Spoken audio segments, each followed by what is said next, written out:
Hello student, स्वागत है आपका जीके सुपर 30 के यूट्यूब चैनल में। मैं रानी करार। दोस्तों, आज हम निरानुनासिक वर्ण क्या होते हैं और द्वित्व व्यंजन वर्ण क्या होते हैं, इनके बारे में आज हम समझेंगे कि ये क्या होते हैं। उससे पहले आप हमारे चैनल को लाइक, शेयर, सब्सक्राइब ज़रूर कीजिएगा। तो चलिए स्टार्ट करते हैं कि निरानुनासिक वर्ण क्या होते हैं और द्वित्व व्यंजन वर्ण क्या होते हैं। तो दोस्तों, निरानुनासिक कौन से वर्ण होते हैं, ये यहाँ पे मैंने इसकी परिभाषा लिख रखी है ताकि आप अच्छे से समझ सकें। यदि आप अपने हिसाब से नोट्स तैयार कर रहे हैं तो आप अच्छे से इसको लिख सकते हैं कि निरानुनासिक क्या होता है।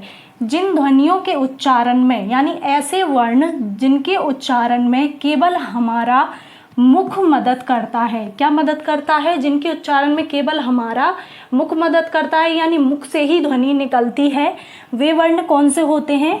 निरानुनासिक वर्ण होते हैं। मैंने आपको अनुनासिक वर्णों के बारे में समझाया था पिछली वीडियो में कि अनुनासिक वर्ण कौन से होते हैं। मैंने आपको बताया था अनुनासिक को हम नासिक के व्यंजन के नाम से भी जानते हैं। नासिक के व्यंजन या हर वर्ग का जो पंचमा अक्षर था, हर वर्ग का कौन सा अक्षर? पंचमा अक्षर जो होता है वो होता है हमारा अनुनासिक, नासिक या फिर पंचमा अक्षर जिसे हम कहते हैं। हर वर्ग यानी जो वर्ग मैंने आपको व्यंजन वर्णों में वर्णमाला में समझाया था, यानी क वर्ग, चा वर्ग, का, चा, टा, ता और पा वर्ग। ये जो 5 वर्ग होते हैं वर्णमाला के, हर वर्ग का जो 5वां अक्षर होता है, कौन सा 5वां अक्षर कौन सा होता है, जिसे हम पंचमा अक्षर कहते हैं। तो देखिए, हर वर्ग का 5वां अक्षर कौन सा होता है? एड़ा, या, अड़ा, ठीक है, ना और माँ। यानी हर वर्ग का 5वां अक्षर यहाँ पे मैंने लिख लिया है, आप इसे समझ सकते हैं। इसको हम क्या कहते हैं? पंचमा अक्षर या नासिक के व्यंजन के नाम से इसे जाना जाता है। पंचमा अक्षर, नासिक के व्यंजन या अनुनासिक। यानी ये जो वर्ण होते हैं, ये 5 वर्ण, इनका उच्चारण स्थान कहाँ से होता है? हमारी नाक के द्वारा होता है। इसीलिए हम इन्हें क्या कहते हैं? नासिक के व्यंजन वर्ण कहते हैं। यानी जिन ध्वनियों का उच्चारण केवल नाक के द्वारा ही हो, ठीक है। तो ये जो 5 वर्ण होते हैं, इन वर्णों को छोड़ के वर्णमाला में जितने भी वर्ण होते हैं, यानी आ से लेके वर्णमाला में जितने भी वर्ण बताए गए हैं, जो मैंने आपको 52 वर्ण बताए थे, उन वर्णों को ही क्या बोला जाता है? निरानुनासिक वर्ण कहते हैं। यानी इन 5 वर्णों को छोड़कर इनके अलावा जितने भी वर्ण वर्णमाला में हैं, वो सब हमारे क्या कहलाएंगे? निरानुनासिक वर्ण कहलाते हैं, ठीक है। क्योंकि इन वर्णों को तो हम पंचमाक्षर, नासिक के व्यंजन या फिर अनुनासिक के नाम से जानते हैं।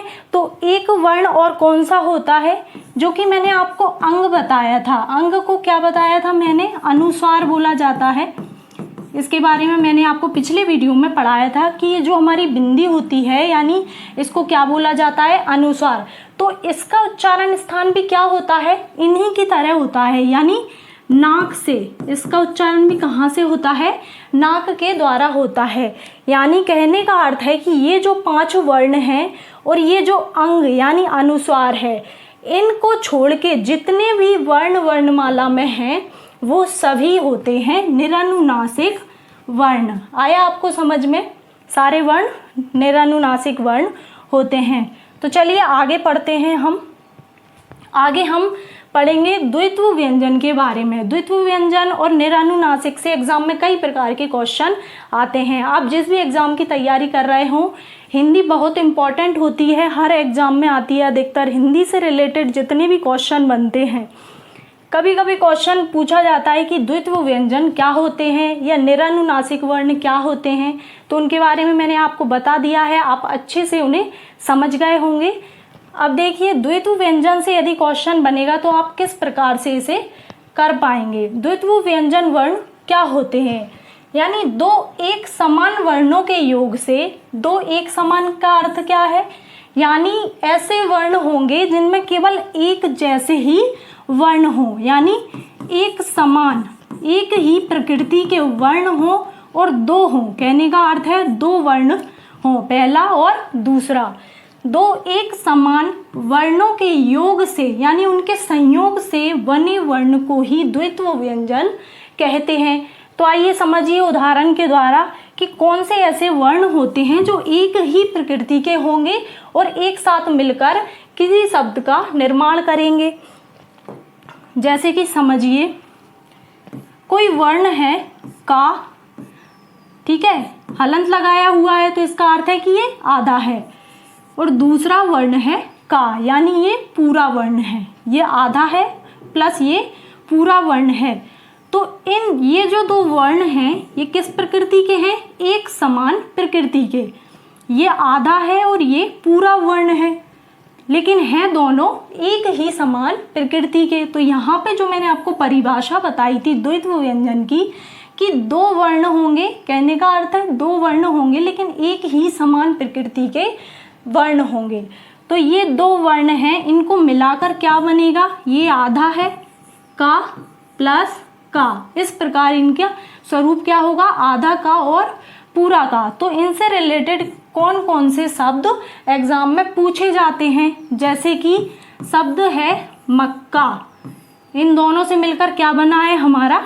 मक्का शब्द बना है पक्का और चक्की। इस प्रकार के आपको शब्द पूछे जा सकते हैं। जैसे आपको 4 ऑप्शन दे दिए कि निम्न में से द्वित्व व्यंजन शब्द कौन सा है, तो आपको इस प्रकार से समझ में आ सकता है कि एक पहला जो वर्ण होगा वो आधा होगा और दूसरा जो वर्ण होगा उसी की प्रकृति का पूर्ण रूप में उसका वर्ण होगा। यानी एक आधा वर्ण और एक पूरा वर्ण दोनों एक साथ आते हैं तो वो क्या होते हैं? द्वित्व व्यंजन वाले शब्द होते हैं। अगला समझिए, जैसे कि मैंने लिखा ला हलंत के साथ, दूसरा ला पूरा हुआ है, तो इन दोनों को जब हम मिलाकर लिखेंगे तो किस प्रकार लिखा जाता है? इस प्रकार, आधा ला और पूरा ला। तो इससे संबंधित शब्द कौन कौन से हो सकते हैं? जैसे कि शब्द है बल्ला, और भी शब्द होते हैं बिल्ली और दिल्ली। इस प्रकार से शब्द, कई प्रकार के शब्द हो सकते हैं। ये तो मैंने आपको उदाहरण के तौर पे समझाया है कि इस प्रकार के शब्द जो होते हैं वो द्वित्व व्यंजन वाले शब्द होते हैं, क्योंकि देखिए इनमें पहला जो वर्ण है वही दूसरा वर्ण है, एक जैसा यानी एक समान प्रकृति का वर्ण। पहला आधा होता है और दूसरा पूर्ण रूप में होता है। देखिए वाला माँ और ये पूरा माँ, इन दोनों को मिलाकर क्या बनेगा? आधा माँ और पूरा माँ। इससे संबंधित शब्द कौन कौन से होते हैं? जैसे कि शब्द लिखा हमने चम्मच, ठीक है, चम्मच। इस प्रकार के शब्द क्या होते हैं? द्वित्व व्यंजन वाले शब्द होते हैं। जैसे लिखा अम्मा, ठीक है, आया समझ आपको? बहुत आसान तरीके से आ गया होगा आपको समझ में कि इस प्रकार के जो शब्द होते हैं वो क्या होते हैं? हमारे द्वित्व व्यंजन वाले शब्द होते हैं। इनसे रिलेटेड एग्जाम में कई प्रकार के क्वेश्चन आते हैं, इसलिए मैंने आपको समझाया है कि द्वित्व व्यंजन क्या होते हैं। आई होप आपको हमारे वीडियोज़ अच्छे लग रहे होंगे, तो आप हमारे वीडियोज़ को लाइक, शेयर और सब्सक्राइब ज़रूर कीजिएगा। थैंक यू, धन्यवाद।